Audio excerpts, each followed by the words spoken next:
नमस्कार, आप देख रहे हैं खबर समय। मैं आपके साथ मनु कृष्णा, मेरे सहयोगी शुभम अग्रवाल कैमरे पर मौजूद हैं और तस्वीर देख के आप अंदाज़ा लगा सकते हैं कि ये दार्जिलिंग मोड़ की तस्वीर है। हम आपको बता दें कि भारत बंद को लेके लगातार लोगों के अंदर ये असमंजस की स्थिति बनी हुई है कि सिलीगुड़ी शहर का माहौल क्या है। तो सिलीगुड़ी शहर के माहौल की बात अगर हम करें तो इन वाहनों को देख के आप समझ सकते हैं कि ये भारत बंद का जो आह्वान किया गया है, भारत बंद जो बुलाया गया है, सिलीगुड़ी शहर में कम से कम अगर हम अपने शहर की बात करें, बाकी जगहों का पता नहीं, लेकिन अपने शहर की अगर हम बात करें तो ये पूरी तरह से फ्लॉप होता हुआ नज़र आ रहा है। लेकिन इसके बीच में प्रशासन की तरफ से तमाम तैयारियां की गई है, तमाम एहतियात कदम उठाए गए हैं। लगातार पुलिस प्रशासन की जो चौकसी है चप्पे चप्पे पे है, पुलिस हर जगह तैनात है।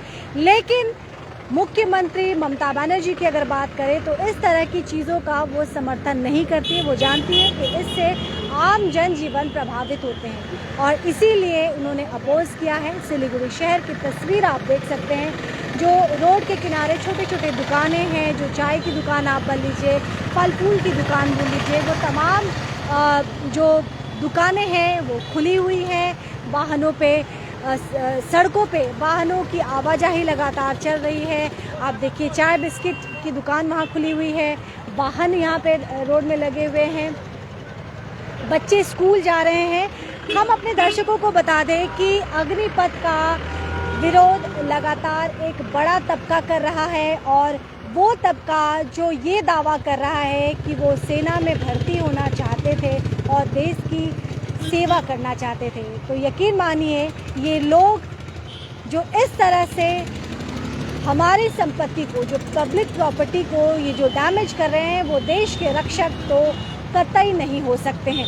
हालांकि जानकारी आ रही है कि कल प्रेस कॉन्फ्रेंस करके ये क्लियर कर दिया गया है कि रिक्रूटमेंट होंगी और इसे वापस नहीं लिया जाएगा और इसी को लेके भारत बंद बुलाया गया था। इसके पहले भी हमने आपको दिखाई थी कि कुछ लोग जो लगातार सेना में जाने का दम भर रहे थे, वो आगे बढ़े थे अपने एक ग्रुप के साथ। नॉर्थ बंगाल के वो अलग अलग 8 जिलों से पहुंचे थे और वो 8 जिले से लगभग 1000 से ज़्यादा तादाद थी उन युवाओं की।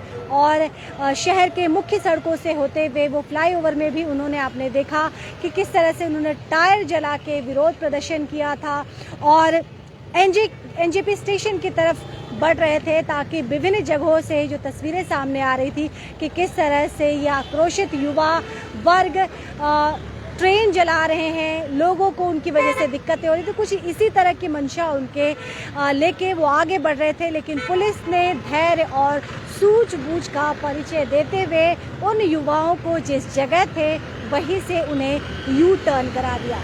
तो लगातार हमारे पास मैसेजेस आ रहे थे, लोग फ़ोन करके पूछ रहे थे कि आज जो भारत बंद बुलाया गया, क्योंकि जब भी बंद की हम बात करते हैं तो लोगों के अंदर कई तरह के सवाल उत्पन्न होते हैं। सिक्योरिटी को लेके होता है, सेफ्टी को लेके होता है। लेकिन इस बीच में हम आपको यह भी बता दें कि जब ऑफ द कैमरा कुछ प्रशासनिक अधिकारियों से हमारी बात हुई तो उन्होंने बताया कि वॉलंटरीली अगर वो अपने शॉप को बंद रखना चाहते हैं, अपनी दुकानें बंद रखना चाहते हैं तो वो बंद रख सकते हैं या रख रहे हैं, ये आप पर निर्भर करता है। लेकिन प्रशासन की तरफ से इस तरह का कुछ भी नहीं है। आपको सेफ्टी भी दी जा रही है, सिक्योरिटी भी दी जा रही है। साथ ही राज्य सरकार बंद का समर्थन नहीं करती है। दार्जिलिंग मोड़ से ये सीधी तस्वीर हम आपको दिखा रहे हैं। लगातार लोग ये जो उत्सुकता बनी हुई थी कि बंद को लेकर, देखिए यहाँ पे भी पुलिस की तैनाती है और सुबह लगभग 12 बजे के बाद से ही, क्योंकि भारत बंद की बात कही जा रही थी, तो 12 बजे के बाद कैलेंडर चेंज हो जाता है और हम आपको बता दें कि उसके बाद से ही ऑफिशियली अगर आप बोले तो उनकी ड्यूटी शुरू हो जाती है।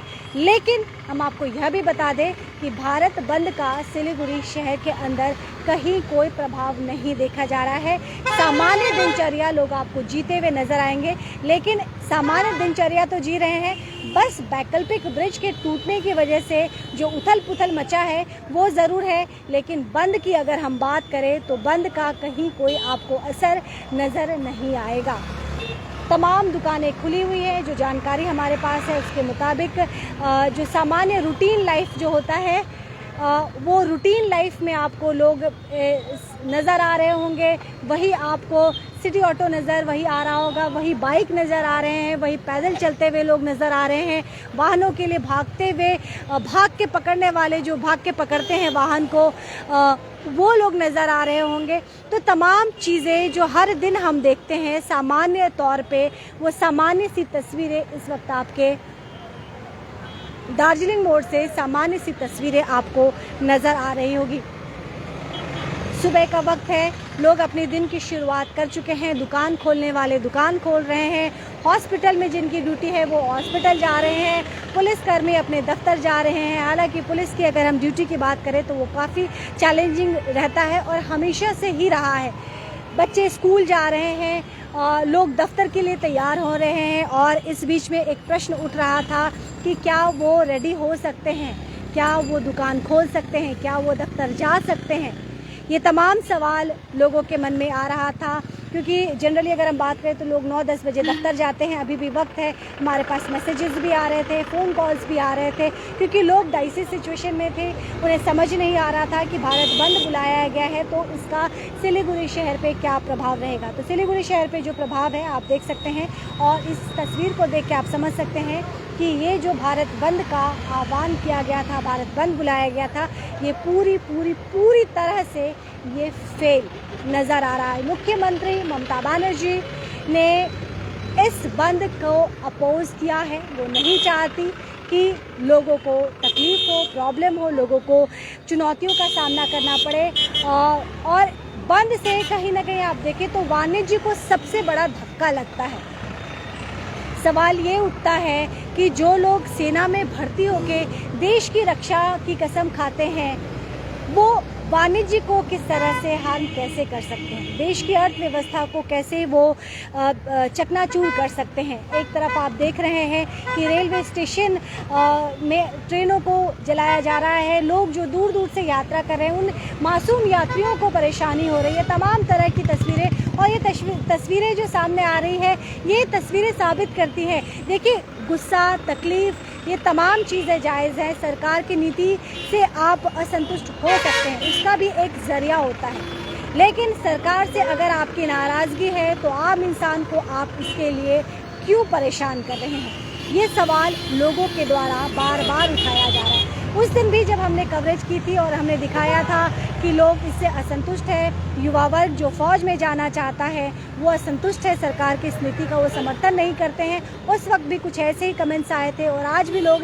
यही चर्चा कर रहे हैं कि कम से कम ये देश के रक्षक तो नहीं हो सकते हैं। दूसरी बात यह भी बता दूं कि कल ये क्लियर कर दिया गया है प्रेस कॉन्फ्रेंस में कि जिस किसी के ऊपर एफआईआर होता है, जिस किसी का नाम जो भी ये उपद्रव मचा रहे हैं, जिस किसी पे भी एफआईआर होता है, पुलिस में इनके नाम की शिकायत दर्ज होती है, जब फौज की बहाली होती है, तमाम चीज़ें होती है तो पुलिस वेरिफिकेशन होता है और अगर इनका नाम उसमें आता है तो फौज में जाने का ख्वाब आप छोड़ दीजिए। भारत बंद बुलाया गया है और ये भारत बंद का असर हमारे सिलीगुड़ी शहर में शून्य नज़र आ रहा होगा। सरकारी बसें चल रही हैं, प्राइवेट बसें चल रही हैं, लोग दफ्तर जा रहे हैं, बच्चे स्कूल जा रहे हैं, दुकानें खुल रही हैं। तमाम तस्वीरें हमने आपको दिखा दी और दूसरी तरफ से हम यह भी बता दें कि प्रशासन भी मुस्तैद है। इस तरह की कहीं कोई खबर नहीं आ रही है फ़िलहाल। लोग वॉलंटरीली यानी अपने स्वतः इच्छा से अगर दुकानों को बंद रख रहे हैं तो ये उनकी इच्छा है, लेकिन सरकार इस बंद का समर्थन नहीं कर रही है। लोग आप देख भी रहे होंगे कि इसका असर कहीं भी नज़र नहीं आ रहा है। अभी तो दिन की शुरुआत हुई है और दिन आगे जैसे जैसे आगे बढ़ेगा तमाम जो दुकानें हैं आपको वो तमाम चीज़ें आपको खुली हुई नज़र आएंगी और साथ ही नज़र आएगा सामान्य जनजीवन। कुल मिला के अगर बात करें तो ये जो बंद बुलाया गया है वो पूरी तरह से फेल नज़र आ रहा है। अपना ख्याल रखिएगा, मुझे इजाज़त दीजिए, नमस्कार।